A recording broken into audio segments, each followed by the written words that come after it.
I'd like to welcome you all to the Glacier Art Museum for our wonderful program, Routes to Success for Artists, Advice from Art Professionals, and you can see we have a lovely panel up here. My name is Kathy Martin. I work here at the museum and I do all the education programming. So if you have an education need, you need to talk to me. So without any further ado, I'd like to welcome our panel tonight. They're going to be answering some questions, many of which we here at the museum have been asked by various people trying to participate in different programs that we have.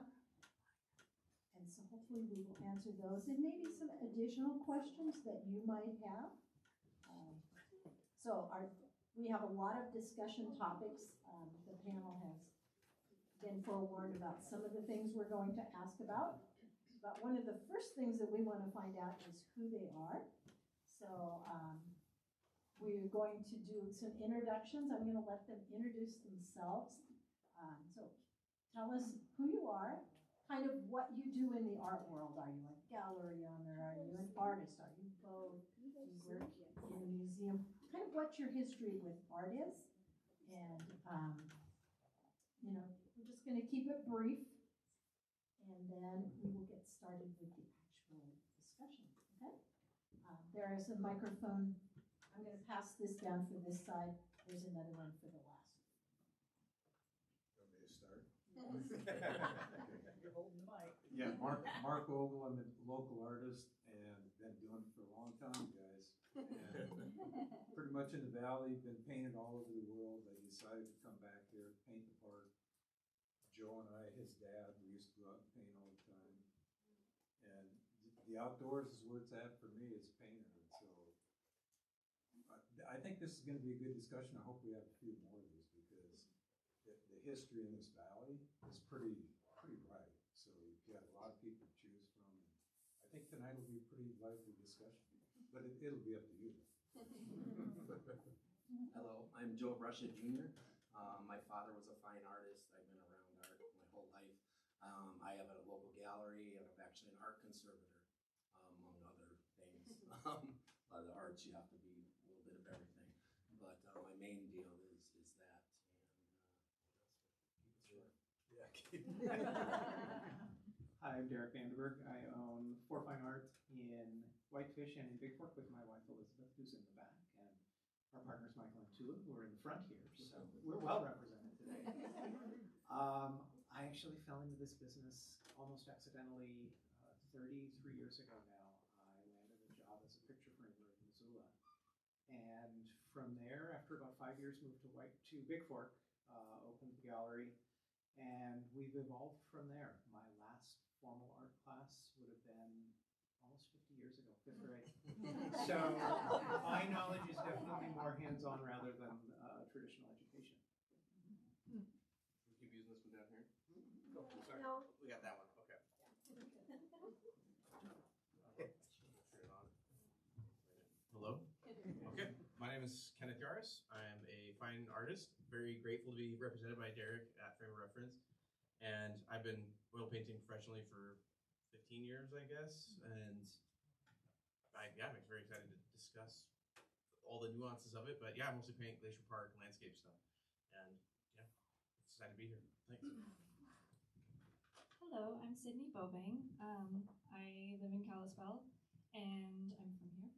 And I am both fine artist and commercial illustrator and small business owner, and very often events organizer as well. What was your first name? Sydney. Sydney. Hi everybody, I'm Alyssa Cordova. I'm the executive director here at the Glacier Art Museum. I've been here a little under 7 years and have really enjoyed my time here. I'm originally from Great Falls and then had a 20-year momentary lapse of judgment and moved to Southern California. I've been back, and I'm really looking forward to hearing from the panelists and hearing your questions as well. So to get us started, you've told us a little bit about yourselves, but I know working here at the museum that one of the things that we need from artists whose work we have here is we need need to have a biography.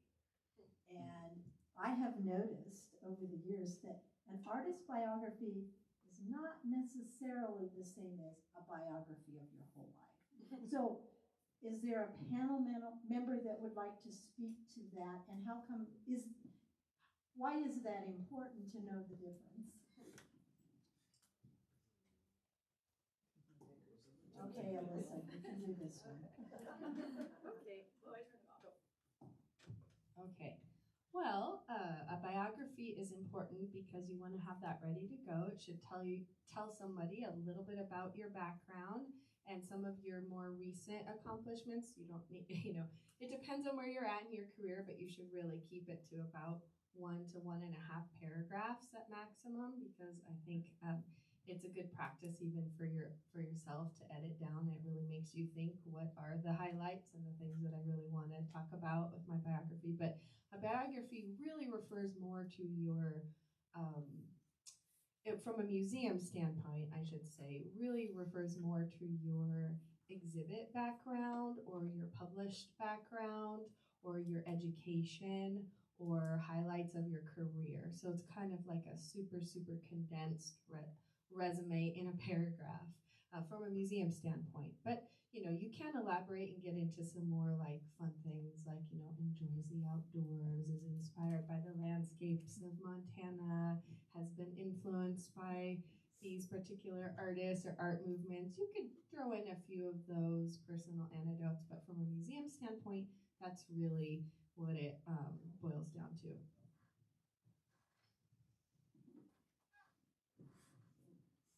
I think they asked me to be on this panel because I would be the contrarian. From a gallerist standpoint, having a bio is absolutely important, and I agree with what Alyssa said about keeping it edited and brief. But I will tell you that as a gallerist looking at someone's work, while I will look at a CV and see, exhibit history where you're showing where you've been showing, bio has essentially no role for me other than when we represent someone and put the work on the website, because for me the most important thing is the work. The bio is interesting, but no one has ever made or broken a career in the gallery because of the bio itself. Yeah, I'll say something to that too. From an artist perspective on that, if you're entering shows and if you're going out of state, or if you're doing things in areas not in your local area where people don't know you, it's the only way that people can identify your past. And quite often, when you're trying to sell work, it's not just the work, it's the name. And so you should have a biography, and it should be complete. So don't neglect it. I think it's important, but it's not just the only thing. The work speaks for itself.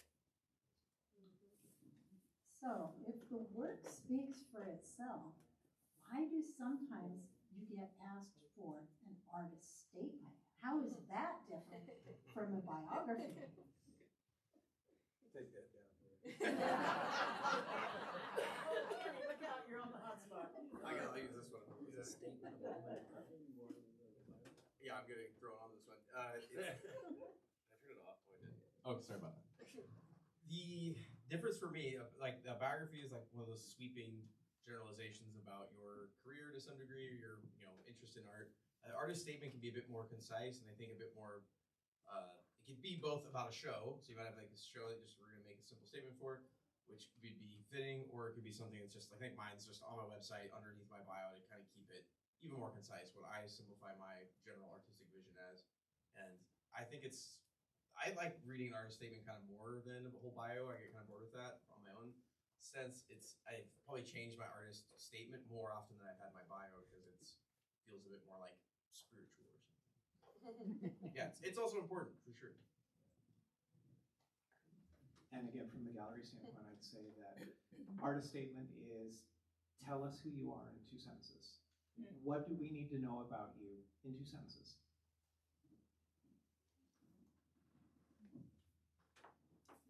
Okay, moving on. Wait, I wanted to add something. Go ahead.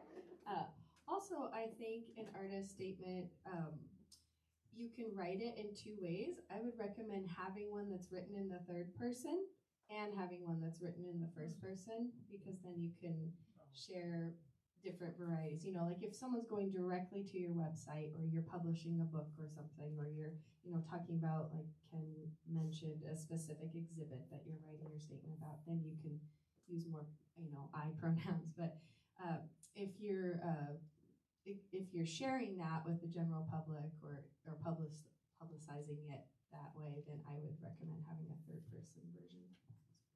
Can I actually add something to it? My perspective, I think for a lot of these things is going to be a lot less. I have a lot less experience in the fine art and exhibitionary world, but I still get asked to do a lot of different bios, and I think it's worth noting that if you don't have something like, I think, I forget who mentioned it, maybe it was Mark, this statement of all the shows you've had and all the education, like some of us don't have a huge list of shows in education. I just think it's worth noting that your bio can change based on what you are doing. A lot of my events where I am being a professional artist and selling my work are a lot more casual setting. Like if I'm attending an alternative art market and selling to a younger crowd, my voice is going to be a lot different in the bio than if I am, you know, writing something for my residency show.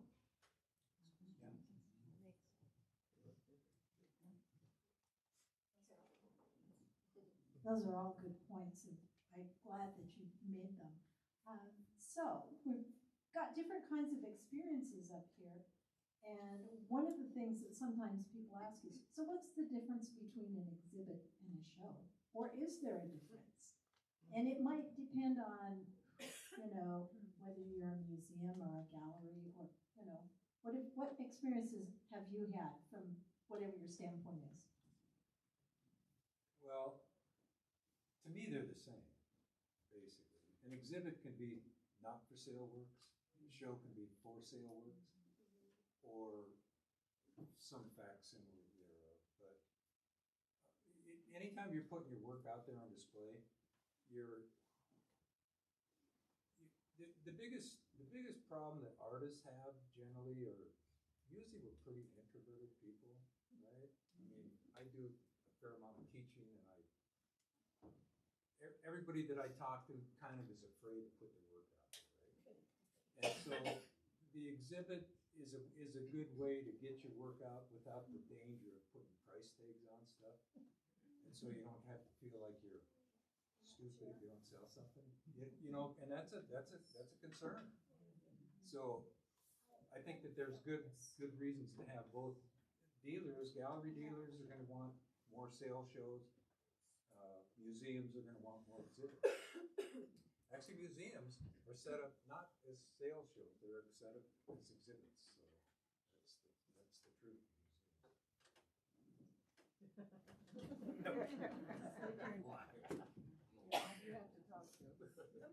Yeah, no, the only thing I can add is if you are doing shows or exhibits, try to put out the best you can put out. You know, sometimes you get rushed, you know, you're doing works or whatever, and well, I got this one laying around, I'll just throw that in this show or whatever. Don't do that. Put in your best you can. That's my thing. And I think for us at the gallery, I would consider the words to be largely interchangeable. I mean, obviously we are a retail gallery, things are for sale because otherwise the business model doesn't work. The person who helps with our social media, we use exhibit and show interchangeably. We talk about things being on view. I would love more words out of the thesaurus. Exhibit and sales aren't enough for me.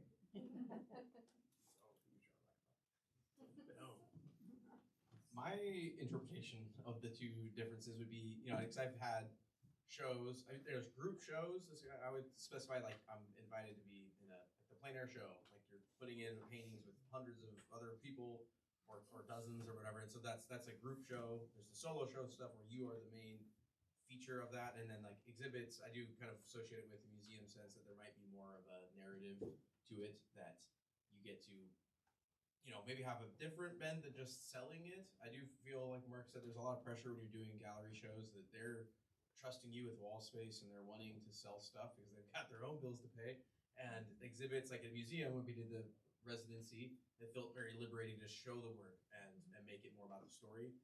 And I know that that's getting different with the gallery world for sure, but that I've felt the two differences in my career, having a museum type show versus, or even like my own exhibits we did with like Richie and stuff, where you're just presenting work to people a lot more casually, and then galleries were like,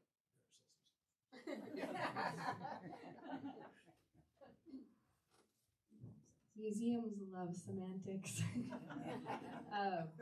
Yeah, I would say from a museum standpoint, we use the word exhibit or exhibition exclusively. We don't really ever say show. Not that, it's just, because our mission is so different than what an art fair or a gallery or anything. Our mission is an educational institution, so we're here to educate. So there's a lot of curation and thought and research and education. That's our primary focus. Sometimes we sell work in our gift shop, or we have our gala coming up. We sell work, but we do generally refer to exhibits as shows as exhibits. I know, but yeah, we love to get into we persnickety with things like that.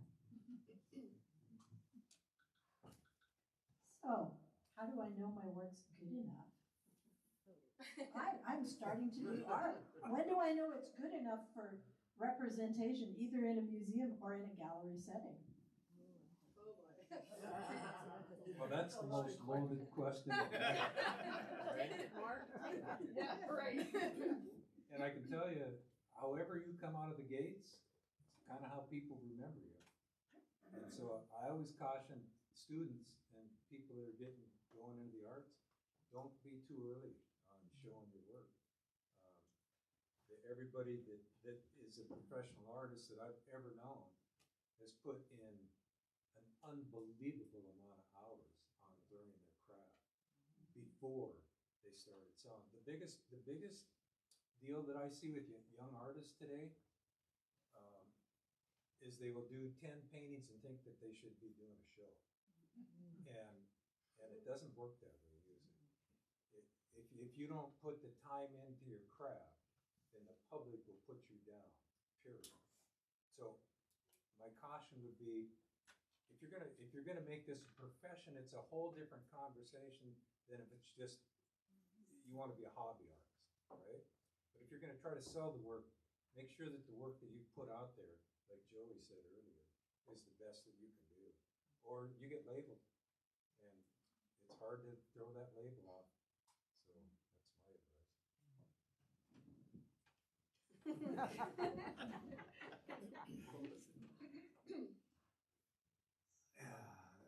It's a really tough one because we get multiple submissions to the gallery every month. And I think knowing that your work is good enough is largely what is your audience. When I look at what we're showing in the gallery and then I see submissions from someone, we had one that came through a couple of days ago. That's a very lovely young woman who is from a different country, so no one who is close by.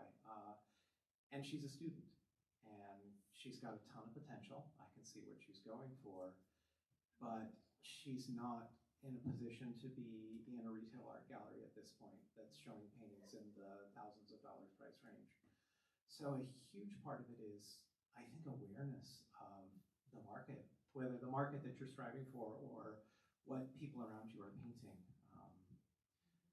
Everybody has merit, but you have to see how that fits in the bigger picture, if that makes sense. Yeah, I'd like to say something. Yeah, if you've never been to a fine art gallery, go in and look at it. Check out fine art, study it, see what it is. So you have some clue of where you might want to go. Just painting, just creating, there's so many different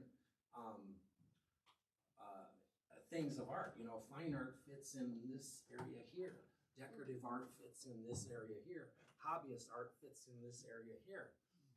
So this fine art is a very small area. So, if you want to fit in there, you have to know how to fit in there. It's not just creating it. You got to know, how to use it, and then have fun affording good frames. I have a question. Yeah. How do you, when you say you have to know how to do it, how do you go about that process of learning what is selling in your area and Well, what? going to these fine art Just galleries the galleries tell and you things that. like this, you know, I look at a lot of art. Everybody wants their art to be worth money. Unfortunately, 90% of it doesn't fall into that category, you know. So, you know, and then it's like, you know, unless you're exposed to art, fine art, you don't know. You know, I was fortunate enough to grow up in an art gallery under a fine art thing. I lived in Chicago. We went to the museums, you know, every field trip growing up. And so we were exposed to that. So, and then I see people up here and they'll bring in art and they'll think, oh, this is the best piece of art. And it's like, have you ever been to a museum? You know, so to have an understanding of what, you know, fits into there, you know, you're going in the gallery, you know, he's not going to put you on the wall unless you're going to fit in. And so, yeah, be aware of what you're trying to get into. Just because you're creating something doesn't mean you're going to get there. You know, so hope that helps. It helps you develop an eye. Yeah, an eye is huge. It really is. I think one of the most distasteful jobs, or one of the most distasteful parts about the career that I chose all these years ago is, in order to make a living, we have to commoditize art. And we could talk about pricing and nothing else all day long and how to establish pricing. But like Joe said, the best way, you know, comparison makes everybody feel horrible, but you also have to know what's out there. And you have to look and see how things are priced and see, you know, does it make sense for you to be approaching a gallery or to be entering a show where things may be a little beyond where you are for now, because that can always change. You know, where you are now is not where you'll be years from now, or weeks from now even. I think that also, like, there are so many ways that you can and should practice putting your work out there before trying to get into having a solo show or something. Like, I'm just sort of getting comfortable enough cracking into after several group shows, like hoping in the future to have a solo show. But I have been practicing a lot for years of selling my work and putting it out there in more casual settings to help learn the value that these guys are talking about, and also to help to learn how to get over myself and make better work when it is when you have the opportunity to, I don't know, I think Mark said, like, don't put work out there that's not your best, but I think you should, but in different settings where it's casual and where you can benefit from showing something that wasn't your best, and maybe you even still sell it. I sell a lot of work that I don't think is really amazing, but I, like, every single one of those sales actually is pushing me forward in my career, so it's good. Yeah, I want to comment on that. Usually, artists that are getting going, right? They're painting. Nobody's trying to paint bad paintings, right? And so, wherever you are in that ladder, right? Make sure that your price structure, if you're trying to sell them, fits that ladder, right? And hopefully, you are growing as an artist as you go. That's how prices usually increase. And a lot of times it's supply and demand, right? But for the most part, you're right. You got to start somewhere, right? And so, and there's a spot for every painting that's ever painted. If the price is right, you can give it away, give it to your mom, you know, your folks, right? It's when they introduce the dollar that now it becomes a different. It's a different story, right? So you're right. Show your stuff, but what I'm saying is when you come out of the gates to the public, that's who they're going to see. That's what I'm trying to tell you. Yeah. Does your estimation of your best work and the public's estimation of your best work always coincide? Never coincide. Ken, you ever had that?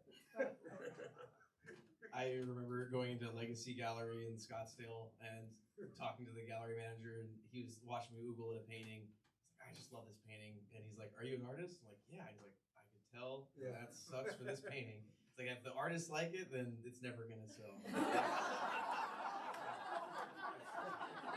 There's some curses out there. True story. Yeah, he's right. It's a funny business. It's not for everyone.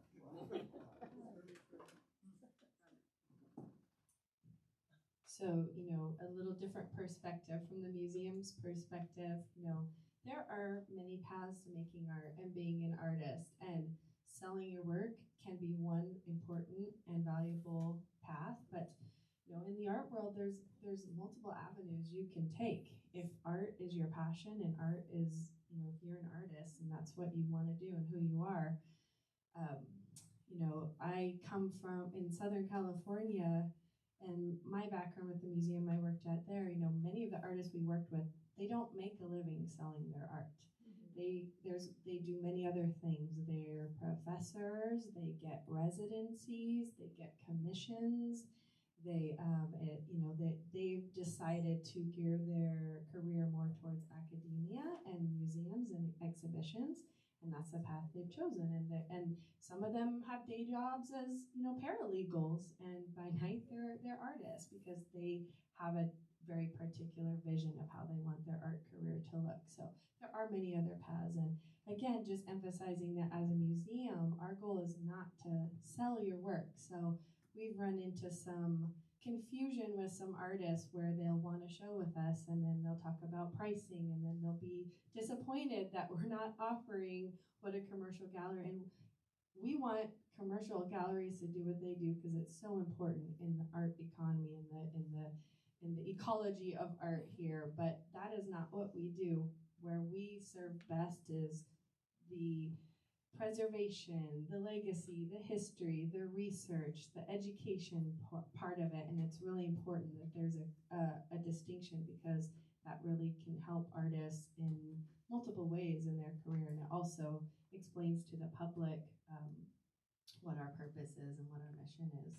And so in terms of like, is art ready to show? For me, you know, I definitely look at the work and I look at the quality of the work, but I'm also looking at the person. I'm looking to see if the person is ready to work with. It's like a job, you know, I'm looking to see, are they at the point in their career where they know what a checklist is and they can get that for me. They know what a bio is. They have all that. They're ready to go with the professional side of things, and they're able to work with how we work as a museum and understand that and work with us. And so I do look at that.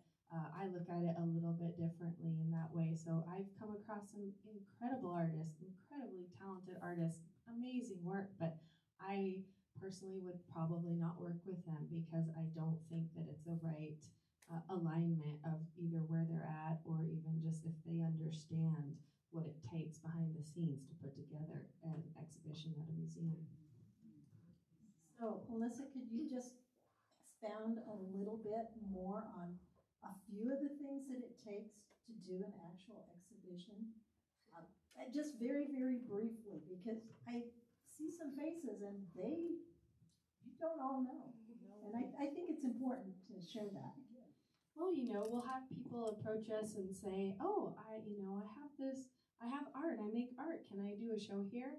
And then it's like, you know, okay, well, let me see it. And then that's kind of the first pass of me seeing where you're at on things. Do you have a portfolio ready to go to show me digitally or physically? Do you have that, you know, all of those things in place? If we're already at the point of a conversation where you don't even know what a portfolio is, you know, unfortunately, I don't think you're ready for a museum show. So, you know, it's all the behind the scenes really that it takes to make an exhibition. For example, the Marge Dodge exhibit that we have up right now, you know, I've been working on that show for over 3 years, and Wow. and the family doesn't have an art background, so I had to work with them of what's a checklist, what's a title, how do you get dates, measurements, what's the art about, photos of the work, do we have good photos, so we can have that information. So building all the structure and the framework behind the exhibition takes a long time to plan and prepare, you know, the layout of the show, and you know, there's just a lot of administrative aspects of an exhibition. So having all of those things in place, ready to go as an artist is really important. And that brings me to document your work. Everything you make, take a photo of. Even if it's not a professional photo, just take a photo on your iPhone. Just make sure you document everything you make, because you never know. Yeah, and then, you know, if you can get professional photos, that's even better, but just, you know, your iPhone is fine too. But yeah, there's just a lot that goes behind the scenes, you know, from writing, you know, the press, the marketing, the checklist, the labels, any educational components that we're going to do, any programming that we need to plan around the exhibit, because we always include educational programming with our exhibits. So, you know, there's just quite a lot of components that happen years in advance behind the scenes. Thank you for that. So, moving on, we were talking a little bit about pricing of artwork, and I'm just going to open that up as a further question. Joey kind of mentioned valuing, and so what's the difference between value of artwork and pricing artwork? Because I know it's different depending on where you're coming from. You as an artist might have a different opinion of value than somebody who's doing art conservation, or somebody who is trying to sell art in the gallery. So if anybody could answer any of those questions from their standpoint. I'll start with that one. If you're a beginning artist, go see the gallery. The gallery owner's there to help you, because in helping you, they get help. And they can help you price your work based on the current market of wherever they're at. And quite honestly, when you're pricing work, I've seen artists start too high and then they can't sell anything and they get discouraged, right? And so it's easy to go up. It's hard to go down in your work, in your pricing. So wherever you start, you ain't Monet. So start low, and then just as the demand increases for your work, then bring it up.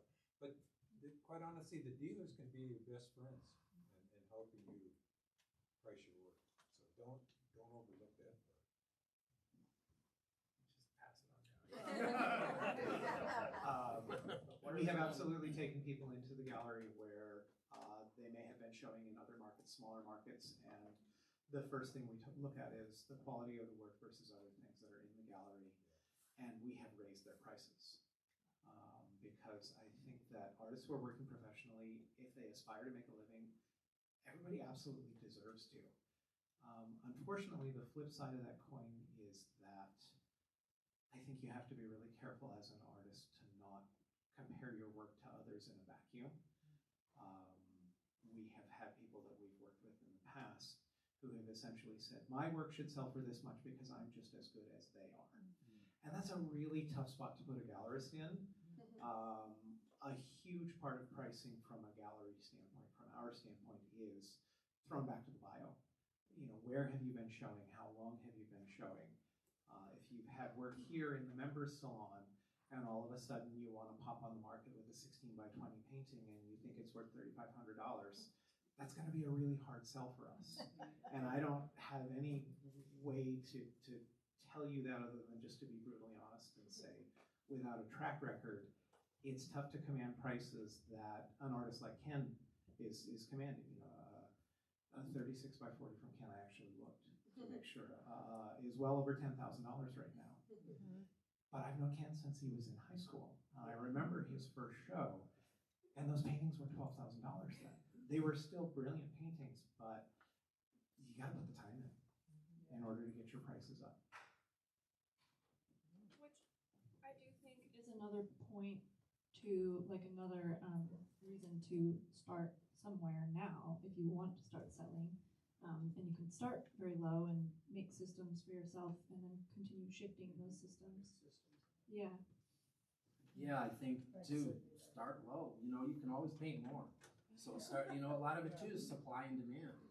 You know, where I do pricing is on deceased art and known artists, and what makes the price of a painting? It's the name. It's how many people are looking for it, you know. there's different factors involved, but you know, as an artist, start low and see if they're flying out the door, start raising your prices. If they slow down, maybe keep them there for a while, you know. So yeah, you have to feel it out. Yeah, I remember I had a student one time, years and years ago, and she would always ask me, she said, Mark, how do you sell your work? How do we sell it? And she always, every time she came into the studio, she'd say, how do I sell it? And I said, well, how many paintings you got available? She said, none. I said, and what did you do? She sold them. So it's like, what? I said, well, you've already figured out how to sell your work, now go paint. This, I did my pages, just went from. What was it? It was good. It'll come back around, Joe. It just went by the time I asked for the mic, but yeah, pricing, you know, that's the $1 million question of, you know, I mean, we're up here answering these questions and, you know, there's a million ways to skin. It's millions. You know, oh, I know what I was gonna say. All right. No, as far as fine art, you know, half of it's the art, the other half is the marketing. It really is. If you want to be a fine artist and make money at it, you know, a lot of the most successful ones I've found is either they have a great gallery that they're dealing with, or maybe their partner takes that on. You know, you're creating the art, you know, to market it and all that. That's a whole different thing. Mark is a master of both, I believe. He's figured out how to sell it and do the work. But yeah, that's 50% of the challenge out there. Is, you know, it's one thing creating it, but then if you want to make a living from it, you know, that's the whole other part. So, the original question was pricing versus value, and we talk about it a lot with resale art. We have a lot of folks who, you know, parents died. We recognize with a lot of the collectible work, people bring things in because, you know, most of the time your kids don't want your stuff. Price is what a gallery or an artist, website, whatever, places as the cost of the thing for it to transact. As far as the value of your work is worth whatever someone will give you for it. I mean, value ultimately is determined by the market and not so much by the artist, I think. Yeah, no, it's amazing. I'll get some paintings in, and I do a lot of appraisals too, and they're like, well, this guy, he's in the Smithsonian, and you know, he's got paintings in museums, but he was never prolific enough to have a market. And so, yeah, okay, he's in the Smithsonian, but he's still only getting $100 for his painting. You know, so yeah. Auctions are one of those just terrifying Yeah, they are. bloodbaths to throw yourself into, which I do one a year usually too, and it's at the end of the day, it takes those two people to make an auction really successful, so you have to be very careful with how much stake you give that. I also echo what everyone said, that like working with awesome gallerists is very, very helpful. And anytime I'm about to do a show, I talk with them about pricing and say, what do you think? You know, what's the price point we're hoping to hit? What's the margin, if it's going to be a large painting versus medium paintings versus small paintings? I price plein air paintings differently because they're just plein air paintings, you know, and I think it's important to know the market that you are in. Like, I missed out on that earlier, but like when I was in Oregon, I could not get into a gallery or a show to save my life. And the vibe there is a lot more modern art aesthetic, and don't have that aesthetic, and so it was very, very, very challenging to do anything related to the art community. But up here, I fit in with my people well, I know my galleries well, and I do well, you know. And so I think it's definitely a part of like growing where you're planted and hopefully being planted somewhere nice. Yeah, but pricing is definitely one of those things. I've used a square inch pricing guide, which is kind of just you can just mathematically see the numbers. You put the square inch of the canvas in. And you know, there's probably some information online about that. It's boring Excel sheet stuff, but it is good from the logistics that Alyssa's talking about. Is like you should have a pretty good mindset for that when you're going to do a show about what your, you know, where your price point should be, and knowing that like galleries do take percentages of that. So a lot of times, most people I talk to, they have no idea that there's a cut there. They think the galleries are just paying with air or something. And it's like, yeah, they're all individual. Yeah, like they have no idea. That's Gracious service. And yeah, so knowing that, like, and then on top of that, you have the framing or the shipping, which pay taxes, and you have, you know, so pricing artwork is one of those, you know, if I just do $1,000 sale, it's like it gets whittled down until you're a little blade of grass, but it's still a part of it, and you have to live your life according to that. And so the more you sell, the more awareness you have towards what goes into it. And like you talk about buying nice frames, like some of those things are climbing where you're started somewhere. If you're gonna go to Hobby Lobby and get some discount frames, or to Goodwill and salvage some frames off some old work, like you can do that to get going. But then where I'm at galleries, I would get thrown out for doing that kind of shenanigans. But it is great to climb from somewhere. That's definitely where you want to start. Yeah, listen to Kenny, he's right on. I mean, the deal is, what you've got up here is you got working artists, right? And you've got working gallery owners, you got working, I mean, it's a pretty good kind of, the thing that I found most artists ask me is, how do I price my work? And what Kenny said, do a square inch thing is the easiest way to do it. It's not complicated for your collectors. It's the cleanest way that I've ever found. And you can, like you said, incrementally raise it up. Yep. And nobody's guessing at your price structures. In the old days, they used to say, well, this one is worth 1,000. This one's 2,000, same size and stuff. But it's come a long ways, and with the internet anymore, you can't fudge it, because everybody that's in the arts either has an Instagram or has a website or has whatever, right? And so collectors can check on your work, and that goes to time and grade. If you've been around a while, you're gonna have collectors that have collected your work for years, right? So if you start underpricing your work to the public, God help you. You are now, you're a pariah on yourself, because people won't collect you. You are a business. If you're an artist, you are a business, right? And so being a business, people want to know that they're going this way, not that way. But one thing that you mentioned on auctions, I think that auctions are a terrible way to price work. The worst way I've ever seen in the arts to price work. And it's gotten to the point now to where AskArt and whatever they got going, AskArt, has become the leading barometer in this. And so that's where all of your collectors that go to these shows and they see the prices of it.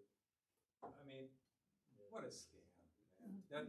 That one pisses me off. Yeah. You got anything to Well, add to that, Joey? yeah, it can be confusing sometimes. Yeah. Anyway, be careful out there. May I interject? I know that I was just in frame of reference with Bigfoot today. Hi, Elizabeth. And, I love to go to the galleries not only to be inspired, but to also see what's showing. And then when you look at the prices, it is such an eye-opener as to what things are really priced. And you might think, oh, I do a similar size and I've priced at this, and you look at some artist that you know is really top-notch, they're selling for half of what you would have sold that for. So it's really a good educational experience to go through the galleries and see the pricing and see what's selling. And also, it's fun to watch artists change. It's just lovely. It's lovely.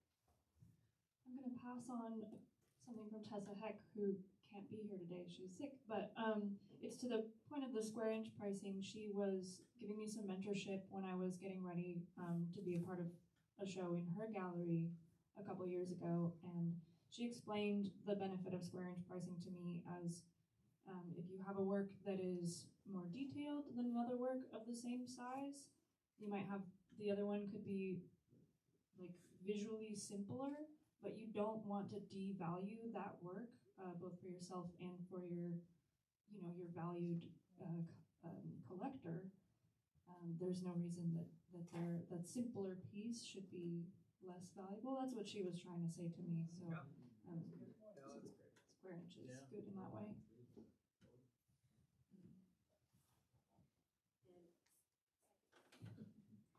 Thankfully, from a museum perspective, we don't always have to deal with that. In fact, legally, we're not able to provide valuations for art. So just FYI, if you call us and say, I have this painting, how much is it worth? We cannot tell you. That's when you go see Joe. That's So yes, please see Joe, and we do refer people to Yeah. Joe. No, they do. But the other thing I would add is just throwing this out here now, again, the other perspective of, do you want your art to be out there? Do you want your art to be shared with people and enjoyed by people? And do you want your career to grow in that way as well? Because I think that's also something to consider, pricing, and I definitely, respect and agree with the professional side of things. But at the same time, there's the other side of sometimes just making sure your art is out there with people and shared and enjoyed. And I've had the benefit of knowing many wonderful artists in my career, and sometimes, they will just, either give me a very good deal on a work, or they'll just, it's a relational aspect, and I can't tell you, how much I love those works that are in my own collection, and how much I talk about that artist, and how much I talk about their work, and those artists, that spirit of generosity is just something that's part of them anyway. And surprise, surprise, those generous artists are very successful, even financially, at selling their work, because they understand the bigger picture about generosity and sharing. And even from a marketing perspective, making sure that your work is getting out there and appreciated and enjoyed. So, I guess I would recommend balance in that. Anybody else? Okay. I had a quick question. Yes. So, I'm a Montana native, but my career really got launched via Instagram in Santa Fe, New Mexico. And I was very fortunate to have the opportunity to immediately be in a Santa Fe gallery, and then over the course of 3 years, the value of my work started as a beginning. Well, I mean, I've been kind of an artist my whole life, but as a practicing artist, my starting point was like, I got incredibly high. It was like, okay, wow. So, and the work that I sell through Santa Fe, I can't get them enough. But I've had Montana galleries that think the price point is high for their space. And personally, then I'm holding out because I feel like it's only fair to collectors to be across the board. That's a really. I can chime in a bit on that, just in the sense that I work with a gallery in Arizona, and the regionality of things does matter to a level. A way I kind of hack that system is doing smaller works for places. If I'm feeling more conservative about it, the price point is something I'm worried about, then I can do smaller paintings and get work there, but don't have to, if I'm doing a big solo show, I'll commit large works if there's that pressure for sales. But it is tough if there's different regionalities. Or like when I lived in Oregon, I couldn't get in a show to save my life, couldn't sell paintings to save my life. And some of that is being able to play your different markets, and being able to, you can also diversify your content of the paintings. Richie Carter is one of my studio partners, an awesome dude, and a phenomenal painter, but he paints just vastly different subjects. He does like still lifes for a show, for a gallery, and different galleries might be drawn to those different types of works. So what might be working in Santa Fe is definitely possible to not work well here. When I do the Arizona shows, I try to paint the desert, which is cool, but if I bring desert paintings here, they don't tend to sell. So some of it is just the nature of regional business, I think. In fact, what he's saying is right on. In the arts, you're either local, regional, nationwide, international, but you are going to be somewhere in there, right? Most work is local or regional, right? So you step out of your region, and like the coast, right? They want to see the coast, right? You step in here, they want to see the mountains. You step down in Santa Fe, and it's the whatever. So your subject matter does matter. What you paint does make a difference. And the only other caution that I would say is, you can paint soup to nuts. Doesn't make any difference what the subject is, but you will at some point be targeted with something that you're painting. I know artists that were targeting easy to sell pieces back in the horseshit and Gunsmoke era. Back in the 70s, 80s, 90s. If it was a Western, you could sell it, right? Half the artists that were doing that, they didn't like painting it, but they got labeled. And so once you get labeled into a specific zone in your work, your market follows that zone in that work. And if you don't like it, or if that wasn't who you were to begin with, you're just chasing the dollar at that point, your life's miserable. Because now you're just trying to make a living and your heart's not into your work. So it's tough. That's a trap. Derek can speak about ballerinas. That was the Yeah, no. Ken's first show, Ken's dad calls me up. Were you a junior in high school? I don't know. Junior, senior high school. His father calls me up. My kid is in a show in the Central School Museum. He just says it like that, like I got a bunch of paintings to frame. He's a kid. That's basically code for we really don't want to spend any money on this project. Ken's first show was brilliant. They started hauling all these paintings in, some Sunday afternoon after we were closed. I'm like, dude, your kid's pretty good. And Ken was very fortunate to have mentors and teachers who have helped him become the artist that he is. But we can tell when people are painting because it's a revenue stream versus painting as a passion. I have an artist who calls them art farmers. Because you're essentially raising the same crop of soybeans over and over and over again, running horses, bison, TVs, whatever it is. People can tell, and I think collectors can tell also, and that doesn't mean that you may not have an enormous career and make hundreds of thousands of dollars or millions of dollars painting the same thing over and over and over again. I don't think that's probably the path for most people in this room, and I don't think that you want that path. Mark said a few minutes ago about how the internet has made this a very transparent business, and that's true. Our world is so small. People know about gallery commissions. People know. So if your work is selling at a particular price point in Santa Fe, you can do whatever you want. I would encourage you to not sell it for less here, because that will absolutely catch up with you. And your gallery in Santa Fe would be very unhappy if all of a sudden all of your work was selling through a gallery in Montana because the work was, 2/3 the price. I think it's a really unwise idea. I would strongly recommend that people keep their prices consistent across all of their markets and hack the system like Ken suggests. Different work for different places.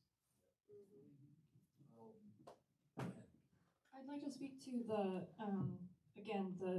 less fine art side of things, and more like different types of art in business, because I actually, quite a bit of my income is work that I don't want to be known for, and I think that's really okay, and I think it's important not to look down on that. I just would rather do that than work a different type of job because I like making art. But I think you've got to find that balance of how much time and resources you want to put into your passion projects and be known for, and those are what I put on my website. And then I still am consistently getting requests to do commercial work, illustration, pet portraits, whatever it is. And I don't need to keep advertising those, because if you make art, people will always ask you for, can you paint my house? Paint my lake house? Yes, I will, and I am excited to have that work. And I don't think that every painting has to be something that you would put out there, but you can still be proud of your income from it.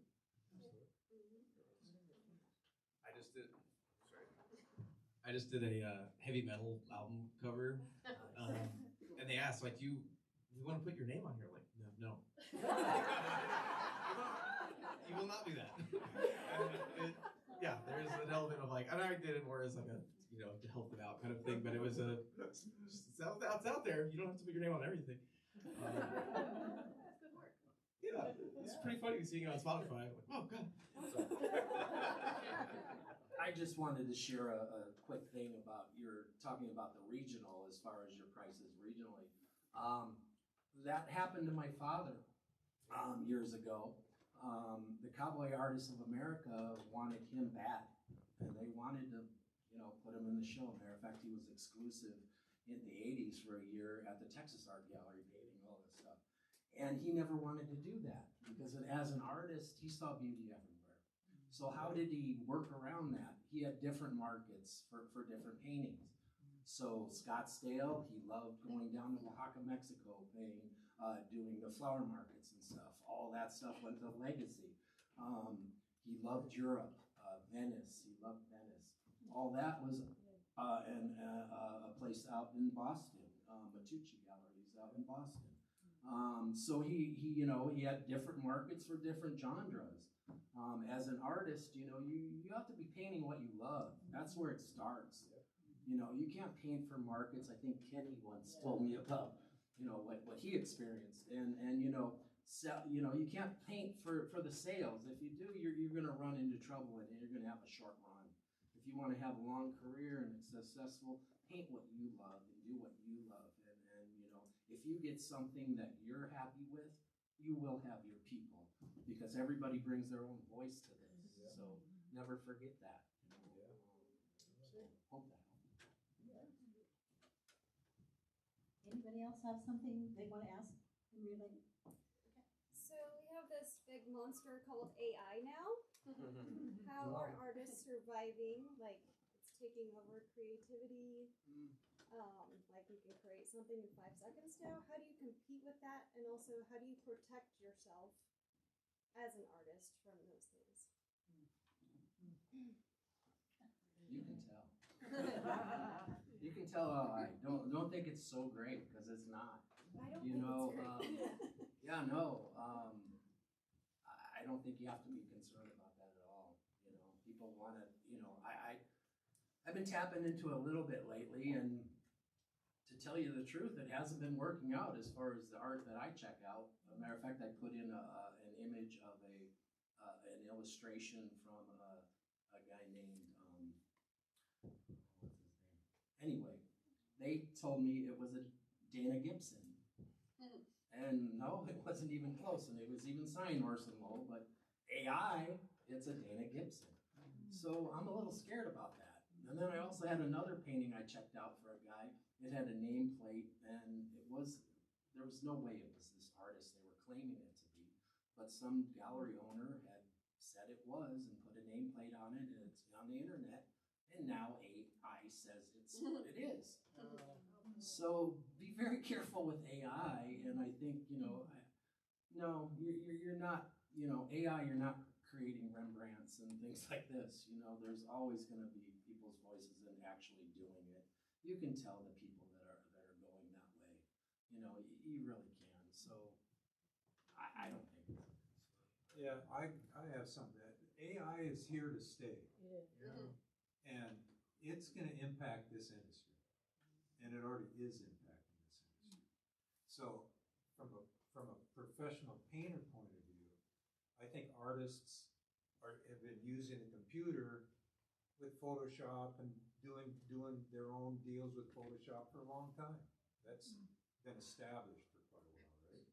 AI is just a different animal that's creeping up, and it's creeping up into everything, right? But it's gonna become a point of, number one, buyer beware. Number two, artist beware, because if you are giving up who you are to a machine, then you probably didn't have much to start with. And so instead of pulling out who you are, and I believe that the spirit in the art comes from inside of you. And that is irreplaceable in the arts. And I can take 10 artists, well, we've done it, where we all go out and paint the same subject, and you get 10 of the most different looks of anything. Have you ever seen? Oh, gosh, you ever seen that? So the AI is here to stay. I don't know what to say about it other than I'm too old to care anymore. It's here. Yeah, the commercial aspects, like things like logos or illustrations, I think that's going to be terrifying. A lot of the customers, I was talking to a lady who wants to make her own child's book, and she's just like, I'm not going to pay somebody, I'm just going to use AI for that. And she's not going to get very good illustrations out of it. And I was trying to tell her, it's like, well, let AI do the grunt work and then let an artist polish it off and finish off things. A lot of us, like Cindy says, like some of it's just work, and I don't care if work is easier sometimes, like it's a tool that's out there.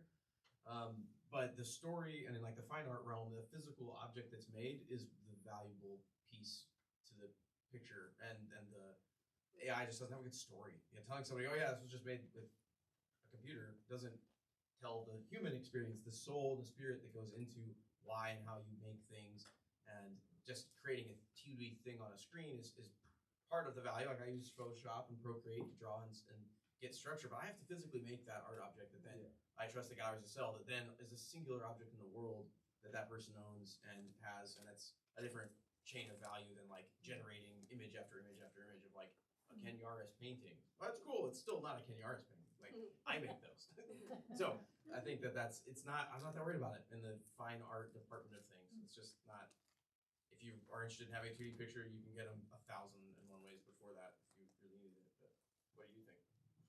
I think I hate it so much. And I think that we all have, as artists, a little bit of a duty, like societally, conversationally, to not be afraid to say that if that is the way that you feel. I'm not usually out here like striking up arguments with people, but I'm also not afraid to say, hey, I would love to come to your art event. Too bad you didn't hire one of those artists to make your poster. Like, what's up with that?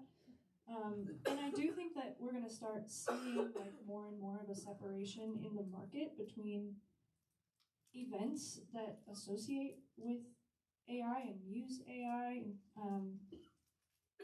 I am not going to be a part of an art fair that, you know, is selling AI generated stuff. And I think that like the price point and the people who appreciate it, like, they're going to match and separate. Sorry. You got a little bit? Okay. It's kind of like remember when the print market took off? All of the old timers here. And it became a thing, right? And remember Bev Doolittle? Everybody remember that? Thomas Kincaid? Thomas Kincaid? And the limited edition prints that Mill Pond put out and all of this stuff, right? And I'll never forget that the thing that turned me on that was, I think Bev Doolittle put out a limited edition print of 78,000 prints. And I'm not kidding. And so the print market went from a thing, and believe me, I've done a lot of prints. The print market went from a thing to a thing. It killed it, right? Well, I think it was kind of, a lot of that confusion, I think, was they were making fine art available to people that could afford it, but it's not an investment. And that's where they pushed it, and it never was. And limited, that only means limited to, it's limited, they only 73,000. That's when the machine broke. Yeah. The machine that signed them. No, that's literally what happened with that last edition. Yeah, that's when the machine broke. Yeah. The seamy underside to that whole story with Greenwich Workshop and Mill Pond Press and all of those is the business model, frankly, was predatory. Because the way that worked, particularly with like the Bev Doolittle and a number of artists, where you would sign up to be a dealer for Mill Pond Press or for Greenwich Workshop. You had to buy a certain number of every one of those prints on paper in order to continue your dealership. So they could have a sold-out edition. So they could have a sold-out edition, yeah. And so the way the business model worked is, you would sell the work as investment quality because, your Bev Doolittle's you're going to retire. People were buying 2 and 3. I mean, we still have people who had the frame Bev Doolittle, but then had 2 in a folder under the bed because it's in pristine condition. And what happened was they created so many of them that the supply greatly outstripped the demand, and the entire market crashed. Paper prints absolutely have a place. Giclées absolutely have a place. I think that's where we're going to see the biggest effect with AI is if you think about like we were very fortunate a few years ago to be able to put a bunch of original pieces in the remodel of the Hilton Garden Inn. And it was a fantastic project for a number of artists that we worked with because it was all original works in the public spaces. but their target price for the guest room was to have a framed piece on the wall for less than $50. There's no possible way that we could do that. But, they cranked out a bunch of digital prints and had them stretched by a giant company in California, and, they paid $50 a piece for them. That's where AI is going to hit. It's going to be that commoditized mass market, entry level. I don't think it's going to take jobs away from people who want to create art.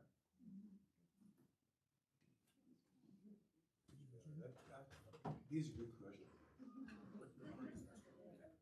So, one of the other questions that we had, because we were talking about art experiences, so some of you have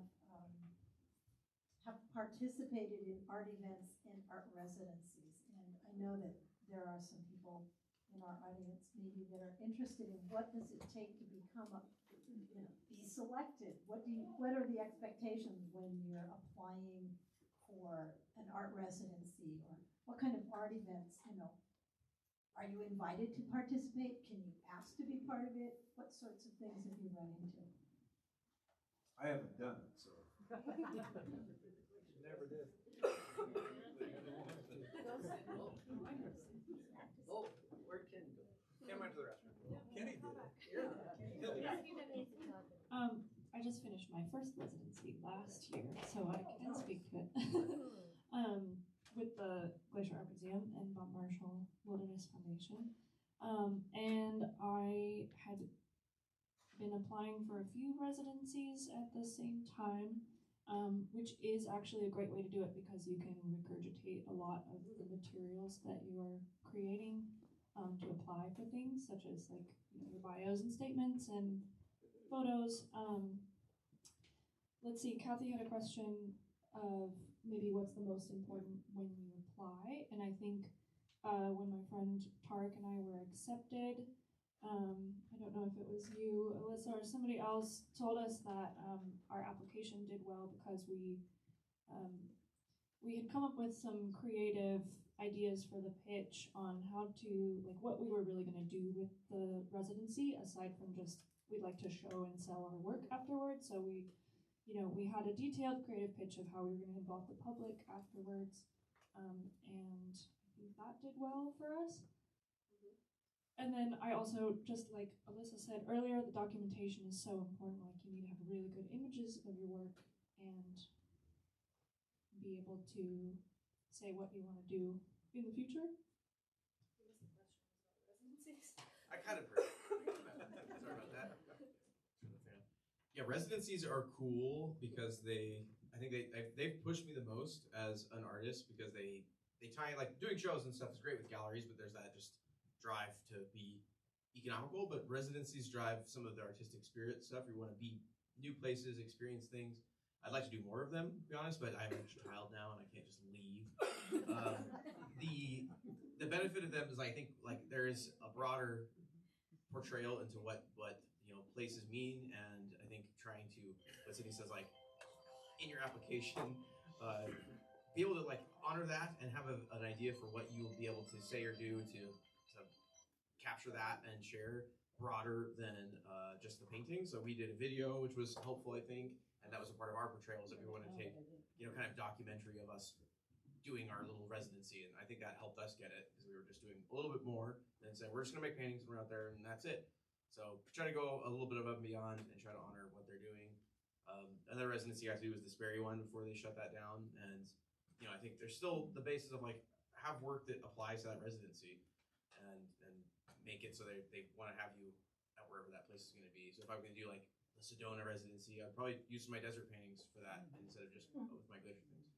Explain in 2 sentences what a residency is. Yes, thank you. They're probably varied, but generally speaking, they're a partnership with a place of some kind. So Sperry was Sperry. The Bob Marshall one was a bit more vague because it's Bob Marshall's this massive wilderness area, but you could use this cabins. And so it's a kind of partnership that they will help steward you with a place to work, and you will use art in a way to help. Usually it's broaden public awareness and use art. Is that, what I was saying, it's for a bit more than just selling it. You're doing it to help broaden people's perspectives on things or why that place might be special. There's a lot of them around. They're all over the place. I'd actually love to have more of a resource for like where they all are and different ones like most people don't know about. I think there's one on Flathead Lake at that at the bio stations. Like I just heard about that. I was like, what the like, you know, cool. That's great. And I think art is so cool. You can communicate and resonate with different people, and you can take that art and apply it to new areas. And I think it's a really cool thing to do. I love residencies. The one at the bio station, if anyone doesn't know, is put on by Montana Open Air, Open Artists in Residence. If you don't know about them, you should. They've got like 30 residencies every year in Western Montana, and you submit one application, and you say, you know, these are my top 5 residencies, and they partner with different locations. So there's like the Clark Chateau in Butte, the Insectarium in Missoula. You can go and make work in all kinds of different places. In residency work, don't we usually donate the artwork to the affiliated support group? I would say no in what I have seen in applications. I would say yes. No, the ones I've done, there was. It's not a money-making situation. I mean, it's not a profit. Well, and that's what, like for Sperry, when they did theirs, it was like, hey, we'll let you stay here, and at the end, you know, we want a painting. And their original stick for that was like they needed paintings for the chalet, and so they thought it was a cool way of like getting something out of it. And I think for the Bob Marshall one, they may have taken one from. Yeah, they did. They had one for their whatever that. It's not a ranger station or you know like it's. I think it's in their display area. So I think sometimes that's the case. I don't know if that is universally the case, but you want to be prepared for that. And there is almost usually some public outreach piece. So to think you get to just go hang out in a cabin and make art and not show somebody, you do. And that work, I mean, I remember Richie chopping open his paintings in rage. So it's not fun. Like there's pressure when you're out there that you're gonna like make stuff that's good. But this is plein air, right? I mean, yeah, we were out plein air painting and he made some stickers and he chopped it up with an axe. And like that idea. Well, that's what I say. For me, it grew me in a way that I don't like. Galleries are like, whatever, make work and we'll sell it. The residencies are a lot more unique to that environment. So like doing like an insect one, it's like, that would be rad. I've never painted insects before. And like, you get pushed, but you also have a narrative to it. So similar to like, you know, you get a reason to do something new. The residencies are little like prompts for that. And you get to maybe interact with different parts of society, different, you know, people's interests. And I just think it's really cool.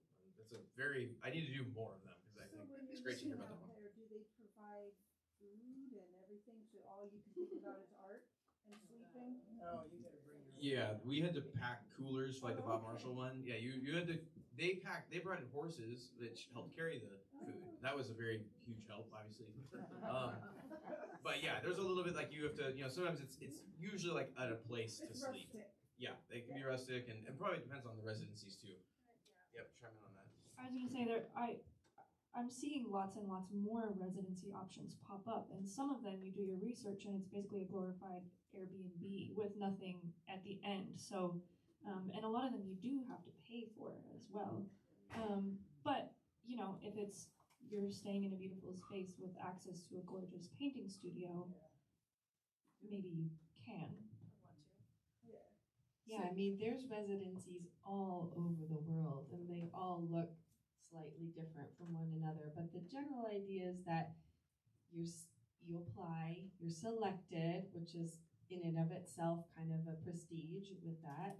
Then you're making new work for a finite period of time usually, and then it usually culminates in some kind of exhibition or program, and obviously the new work.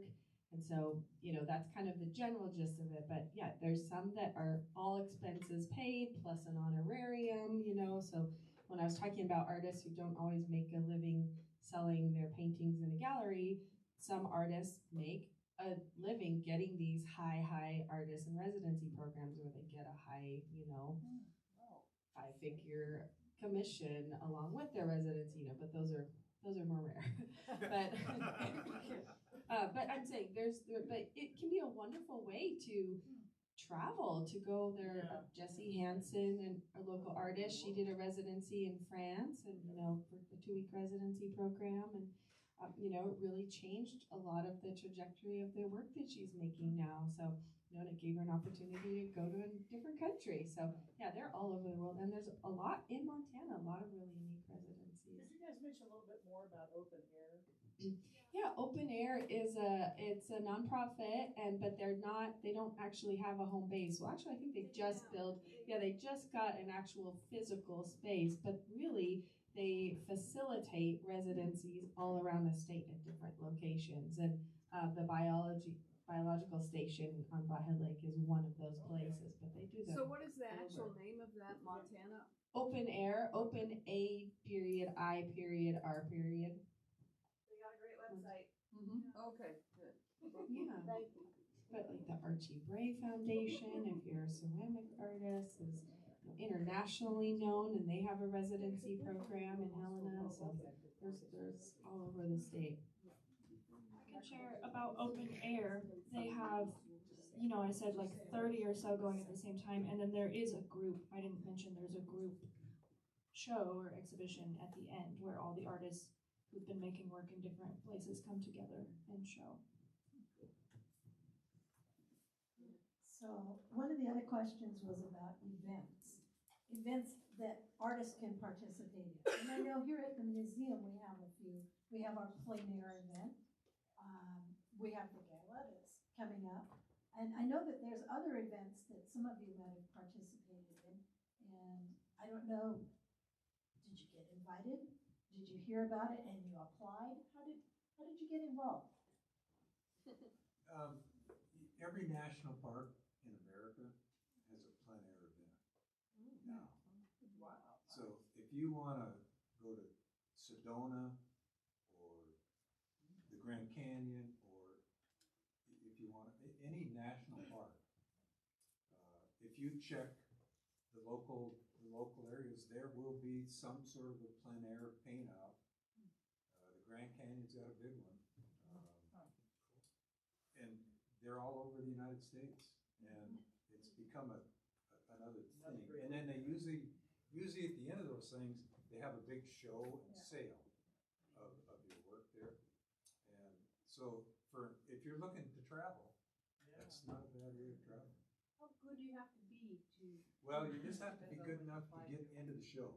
Okay. I think most of them are juried. I think, isn't this one juried there, Alyssa? So you do have to get juried in. Okay. But Also, it's a nice way to travel. I'm going to interject and then let you finish.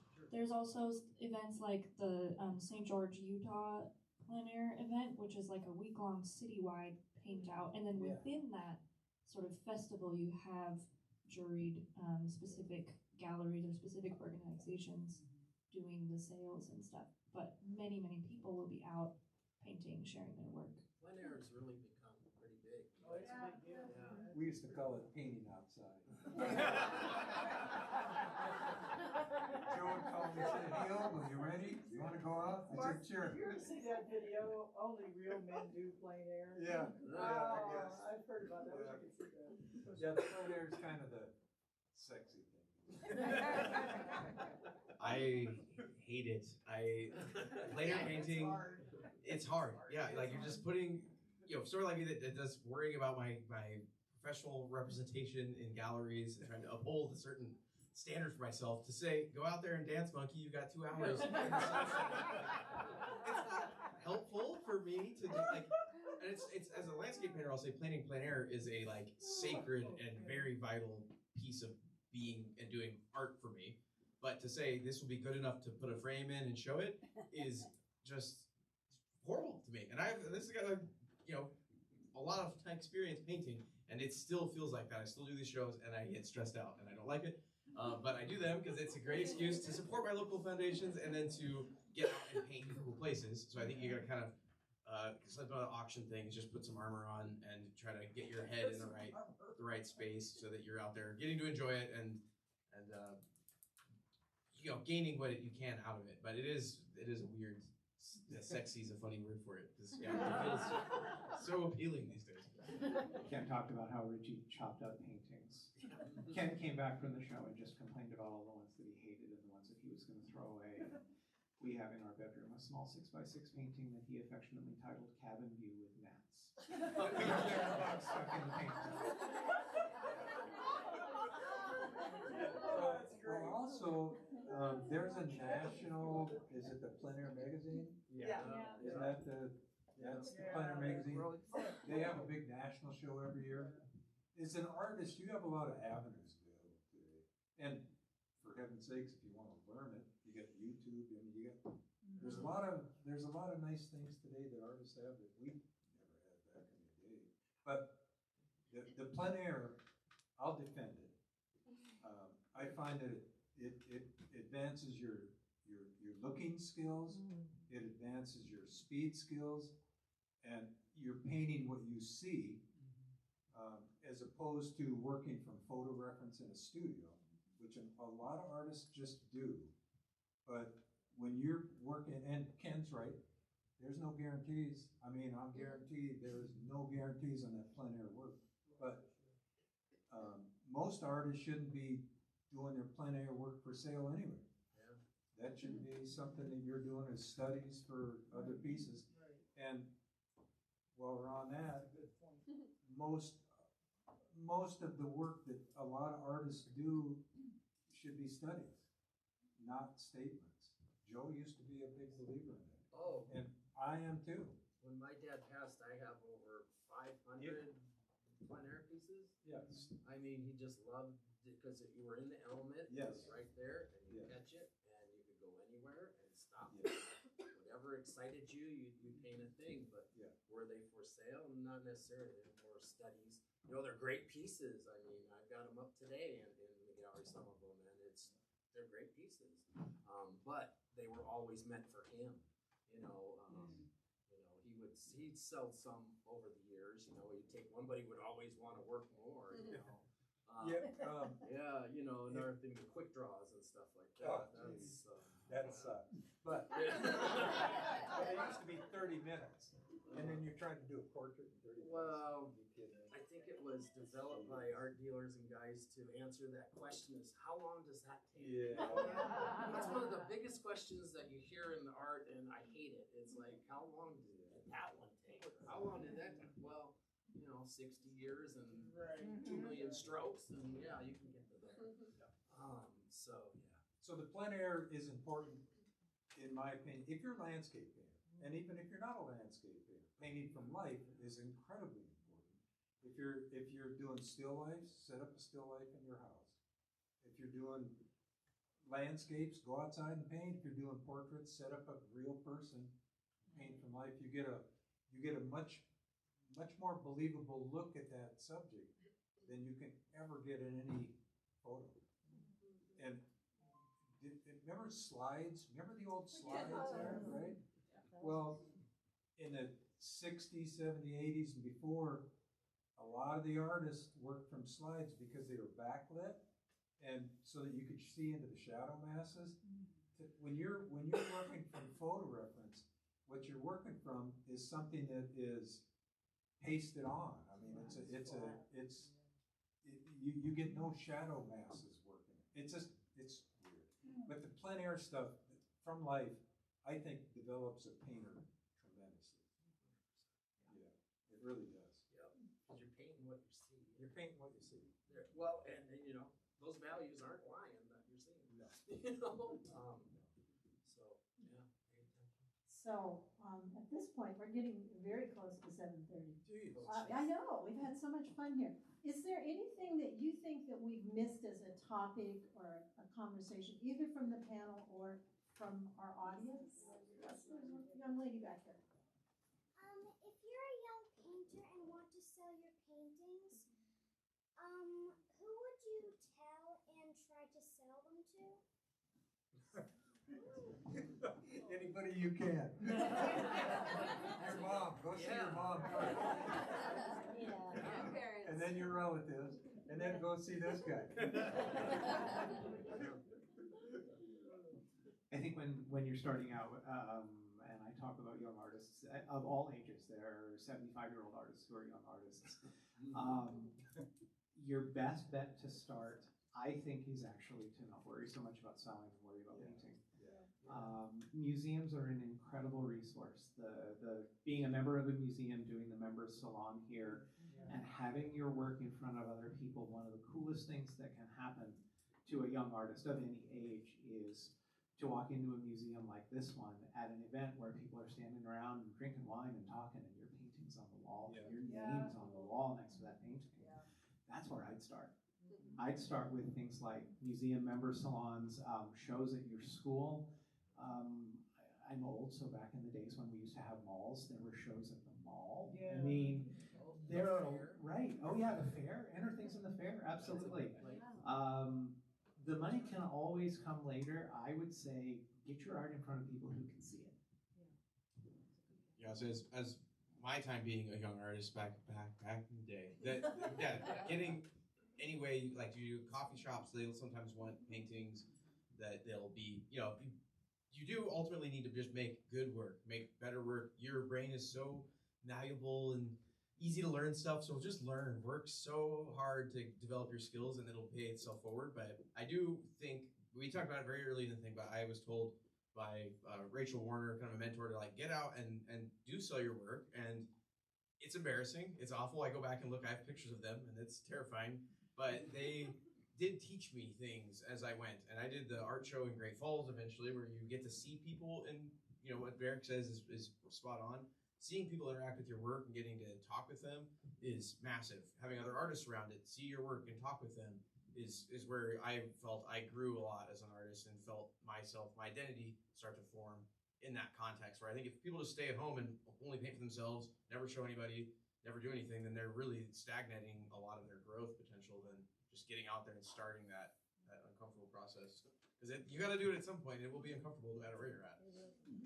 And I think that in the plein air group, isn't that kind of affiliated with there? So you find a group. If you enjoy painting, go paint with a group. I think in the senior center, Ardith, don't they have people painting in the senior? So if water seeks its own level. So if you find other painters of similar interest, it sure makes it a lot of fun.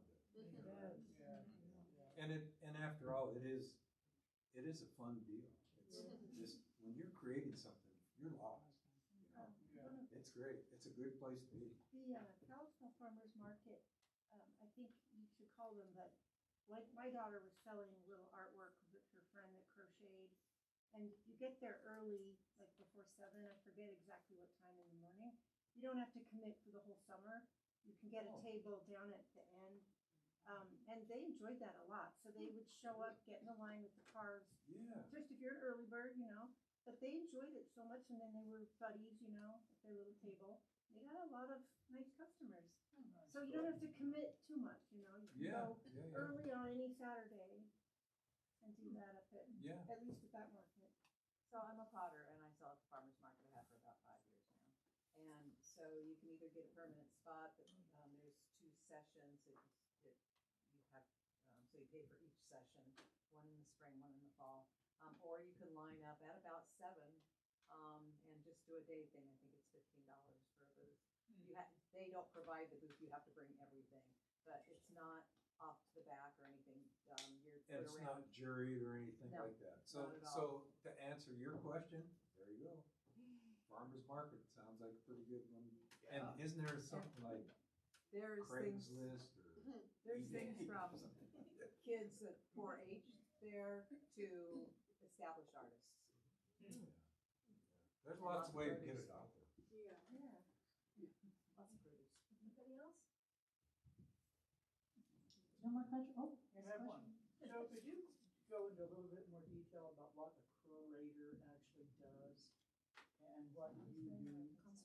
Conservationist, Oh, okay.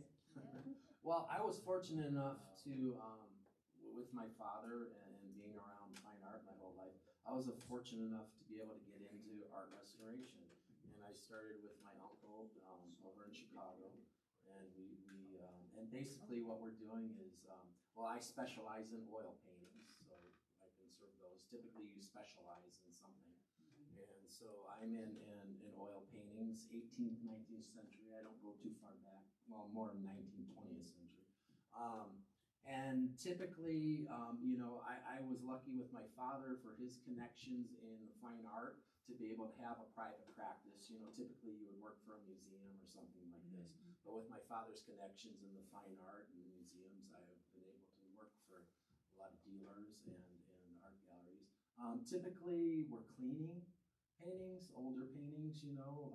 90% of the stuff I work on is deceased art. So what happens to paintings over the years, and how do they get to me? You know, well, it starts with the artist, how well he put together all his materials, and then it's how it was cared for over the years. But typically old paintings, they'll develop grime, dirt grime, and then on oil paintings, you know, hopefully you have a varnish layer over your paint layer. And what the varnish layer does, it actually keeps dirt and grime and things like this over the years from going into that paint layer. And it also richens up the colors, you know, before you, once you varnish it. So, so yeah, I'll go in there, clean a dirt or grime layer off, and then typically the varnish is yellow, the older Damar varnishes now. And that's just depends on how much they were exposed to light. So when you get that yellow layer, especially on your landscapes where you'll have blues and greens, yellow is the opposite of that. So like this landscape will come in very yellow, you know, it won't have any depth and form. And what I'm doing is cleaning it, getting it back down to that original paint layer, and then we'll re-varnish it. And they have new varnishes now that if you ever have to remove them, the chemicals involved in removing them aren't as toxic, well, as strong. You know, typically I'm working with acetone, actually, and I'm usually working this big of an area, and we'll clean it. Another thing we do is a lot of repairs, you know, rips to canvases, things like this. Matter of fact, I just got done with one.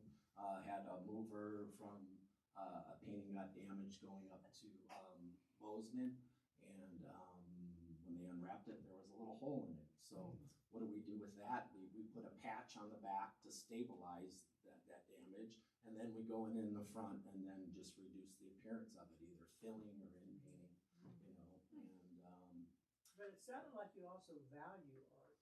I do value art, yeah, old paintings, and I look at a lot of art. What I do also, I go to quite a few different art auctions and look at paintings for guys that are buying paintings to get second opinions on the condition of paintings.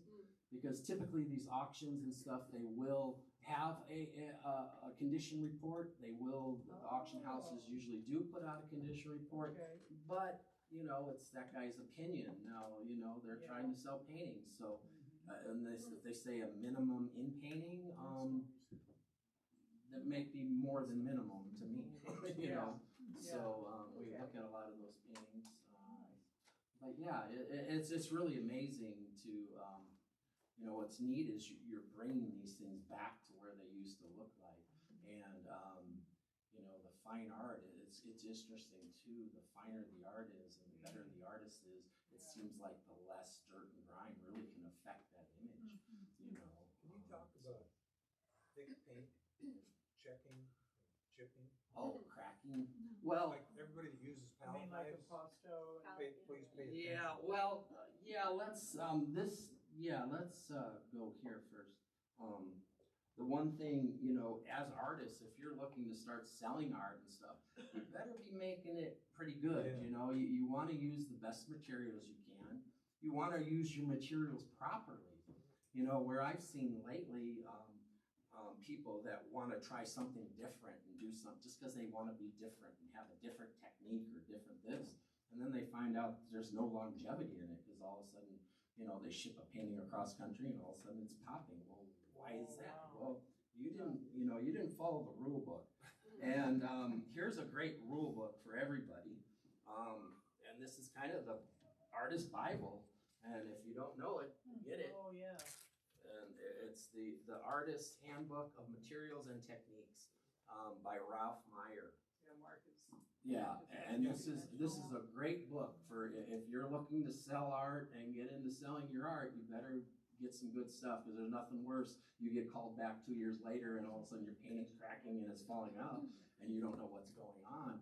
And as a conservator, I don't get involved in those cases because they basically have cancer. So I'm in there, I can only do so much. Yeah, right. So, if it wasn't done properly to begin with, I'm probably not going to get involved at this point. Yeah. Let me add, this book is the most boring book on the planet. If you're looking for a good read, stay away from it.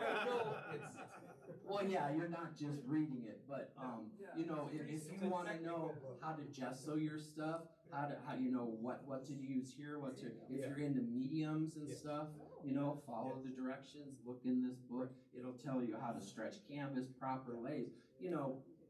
People have been painting for a long, long time. You look at Rembrandt, and I was recently in California and saw some of his, and it just blew my mind.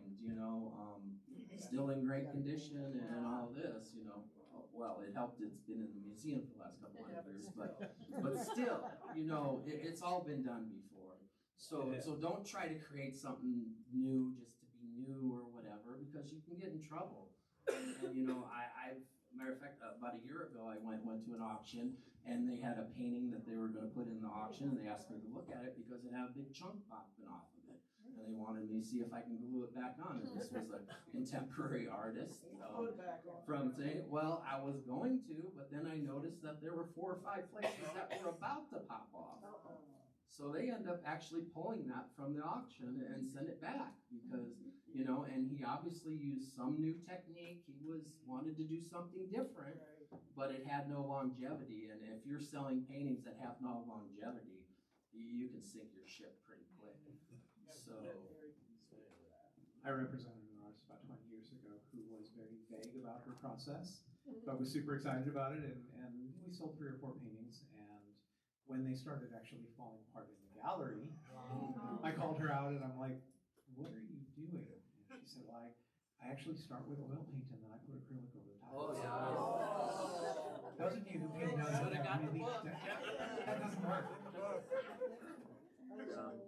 I would love for you to do an artist's talk on that. There's one, Rublev, Natural Pigments, you follow his stuff. They have a talk on better practices and techniques for oil painting, and it's very boring. And when I teach workshops, it gets very boring quickly when you start talking about true archival nature of materials and what you should and should not do, the rules. And people don't like hearing it. At art schools I went to, they didn't even stress it or talk about it. Yes, and there are academies, they should know, but there has been a long time of that.